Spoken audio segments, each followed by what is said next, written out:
जय हिंद साथियों। आज से हम शुरुआत कर रहे हैं भूगोल की यानी कि जियोग्राफी की। हमारा मेन टारगेट साथियों सुपर टेट है, इसलिए हम उसी को ध्यान में रखते हुए सभी टॉपिक को कवर करेंगे। बड़े बड़े चैनल वाले साथियों क्या करते हैं कि फालतू की चीज़ें और एक छोटी सी टॉपिक जो 10 मिनट की 5 मिनट की होती है उस पर एक घंटे डेढ़ घंटे की वीडियो बनाते हैं, लाइव क्लासेस चलाते हैं, जिससे आपका भी समय खराब होता है और जो है उन लोगों को फायदा होता है। तो हमको टाइम खराब करने से क्या मतलब, हम ऐसी वीडियो देखेंगे, हम ऐसे चैनल को देखेंगे जहां पर कम समय में पूरी जानकारी साथियों हमको मिलेगी। तो हमारा मेन टारगेट सुपर टेट है, उसी को ध्यान में रखते हुए साथियों मैं शुरू कर रहा हूं जियोग्राफी की क्लास, भूगोल की। साथियों आपको कोई भी टॉपिक छूटेगा नहीं, पूरा मैटर मिलेगा यहाँ पर और आपका समय भी खराब नहीं होगा कम समय में। तो आप जो है पूरा वीडियो जरूर देखिए और आने वाली वीडियो के लिए हमारे चैनल को सब्सक्राइब कर लीजिए और बेल आइकन प्रेस कर लीजिए ताकि सभी वीडियोज आपको मिल जाएं। ये आपका साथियों केवल सुपर टेट में ही काम नहीं देगा, अन्य छोटी परीक्षाएं जैसे पुलिस की हो गई और रेलवे की हो गई, इसके अलावा एसएससी की छोटी परीक्षाएं, सभी जगह सामान्य रूप से आपको पता है कि भूगोल से प्रश्न उठते हैं। तो हमारा मेन टारगेट सुपर टेट है, तो हम जो है चलिए टॉपिक वाइज कवर करते हैं। इसके अलावा आपको लगातार वीडियो मिलती रहेंगी, तो आप हमारे चैनल को सब्सक्राइब कर लीजिए और बेल आइकन प्रेस कर लीजिए। चलिए साथियों शुरुआत करते हैं जियोग्राफी की। साथियों पहले हम देखेंगे कि जियोग्राफी यानी भूगोल है क्या। भूगोल साथियों आपको पता है कि जियोग्राफी शब्द से बना हुआ है। भूगोल जियोग्राफी का हिंदी रूपांतर क्या है साथियों, भूगोल है। आइए देखते हैं। जियोग्राफी साथियों दो शब्दों से मिलकर बना है, एक है आपका जियो, दूसरा है ग्राफी। क्या है साथियों, एक जियो है, एक दूसरा है क्या साथियों, ग्राफी। जियो का मतलब साथियों होता है पृथ्वी और ग्राफी का मतलब होता है वर्णन करना। जियो का मतलब क्या हो गया, पृथ्वी। ये आपका परीक्षा में पूछा जा सकता है कि जियोग्राफी शब्द कैसे बना हुआ है। तो जियो और ग्राफी शब्द से मिलकर बना हुआ है, जहां पर जियो का अर्थ क्या है साथियों, पृथ्वी है और ग्राफी का अर्थ है वर्णन करना। ग्राफ पेपर साथियों आप देखते हैं ऐसे लाइनिंग की रहती है और वहां पे हम ऐसे करके दर्शाते हैं संबंधों को, किसी के संबंधों को दर्शाते हैं। वो जो है किसी चीज़ के संबंध को, किसी चीज़ के बारे में हमको वर्णन करके बताता है। तो वही चीज़ यहाँ पर साथियों जियो मतलब पृथ्वी का वर्णन करना क्या है साथियों, जियोग्राफी अर्थात भूगोल है, जहाँ पर हम पृथ्वी के बारे में जानेंगे, जहाँ हम पृथ्वी के बारे में हमको किसी चीज़ से जानकारी मिलेगी, उसी चीज़ का जो जिसमें वर्णन मिलेगा वही हमारा क्या, जियोग्राफी यानी कि भूगोल है।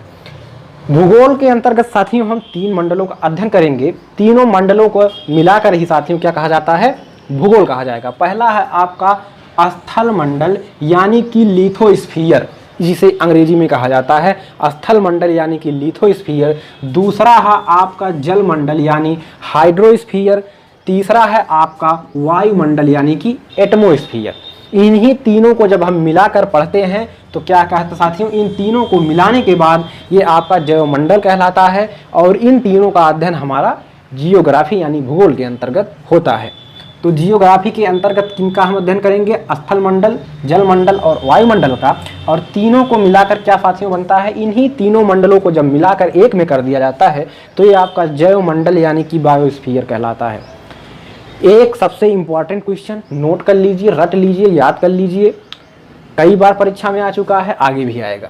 भूगोल का जनक कौन है, भूगोल के पिता कौन है। तो भूगोल के जनक आपके हैं इरेटोस्थनीज। कौन है साथियों, इरेटोस्थनीज हैं। और अगर वहीं पिता पूछा जाता है तो हिकैटियस को पिता माना जाता है। कई बुक में आपका पिता और जनक इनको एक ही माना गया होगा, इरेटोस्थनीज को ही, लेकिन आप याद कर लीजिए कि भूगोल का जनक इरेटोस्थनीज को और पिता हिकैटियस को कहा जाता है। ठीक, अब साथियों इन मंडलों को मनुष्य अपने जीवन से प्रभावित करता है। किन मंडलों को, इन मंडलों को, और खुद भी इनसे प्रभावित होता है।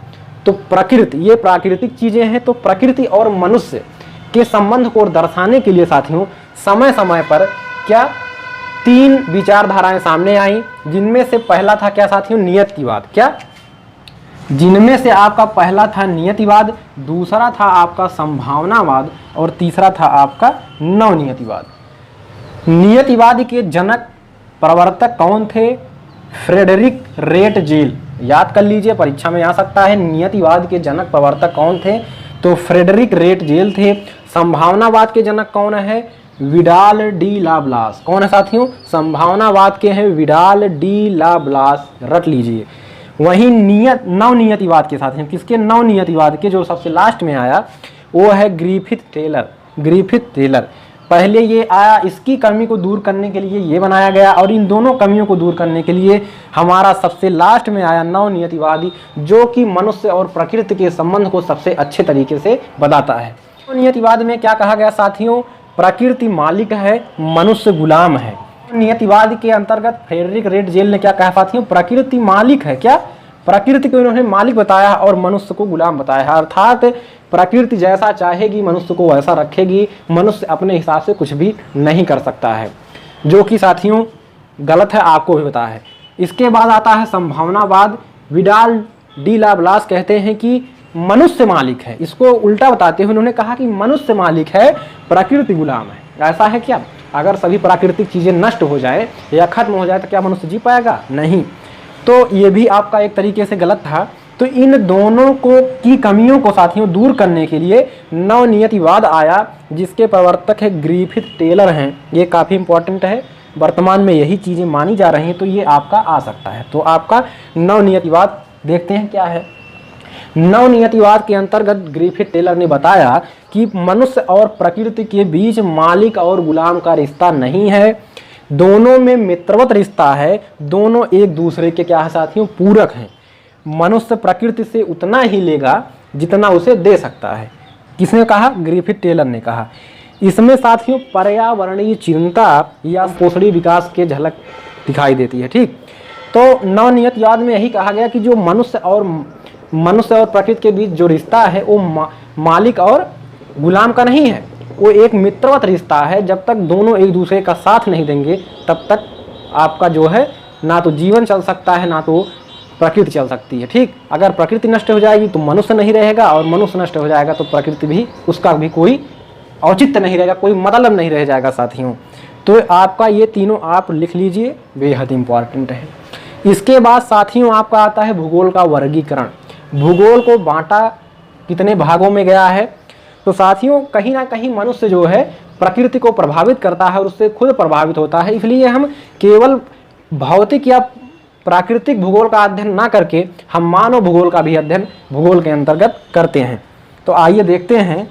तो साथियों भूगोल को जो है दो भागों में बांटा गया है। पहला है भौतिक या प्राकृतिक भूगोल, दूसरा है आपका मानव भूगोल। तो प्राकृतिक या भौतिक भूगोल के अंतर्गत हम क्या देखेंगे साथियों? स्थल मंडल यानी कि भू आकृति विज्ञान, यानी कि भू आकृतियों के बारे में सटीक जानकारी पढ़ेंगे, वो आपका स्थल मंडल के अंतर्गत आएगा। यानी कि स्थल मंडल पहला हो गया, इसके बारे में पढ़ेंगे। दूसरा है आपका जल मंडल हो गया, इसके बारे में पढ़ेंगे। समुद्र विज्ञान, जल मंडल मतलब समुद्र के विज्ञान के बारे में। ठीक, तीसरा है आपका वायुमंडल यानी कि जलवायु विज्ञान के बारे में पढ़ेंगे। अब हम आता है दूसरा भाग हमारा मानव भूगोल। मानव भूगोल में है जो मानव ने बनाए हैं भूगोल, वो आपका आर्थिक भूगोल हो गया, दूसरा हो गया राजनीतिक भूगोल, तीसरा हो गया जनसंख्या। ये सब चीज़ें हम किसके अंतर्गत पढ़ेंगे? मानव भूगोल के अंतर्गत। इन्हीं सब चीज़ों को जब साथियों मिला लिया जाता है तो हमारा क्या कहलाता है साथियों? खगोलिकी कहलाता है, एस्ट्रोनॉमी कहलाता है। तो ये चीज़ें आपकी पहले क्लास में इतनी थी बेसिक जानकारी, जो कि काफ़ी ज़रूरी थी आपको जानने के लिए। तो इतनी जानकारी आपको मिल गई। आगे हम कल शुरू करेंगे साथियों खगोलिकी दूसरे वीडियो में। तो चैनल को सब्सक्राइब कर लीजिए और बेल आइकन प्रेस कर लीजिए ताकि पर डे आपको वीडियो मिलती रहे। साथियों मेरे चैनल पर आपको बकवास नहीं मिलेगा, कम समय में विस्तृत जानकारी मिलेगी, तो चैनल पर जरूर बने रहिएगा। इसके अलावा हिंदी की बेहतरीन क्लासेज आपको संजय सर द्वारा प्लेलिस्ट में जाकर जरूर देखिएगा। तो कल मुलाकात होगी अगले वीडियो में, तब तक के लिए नमस्कार।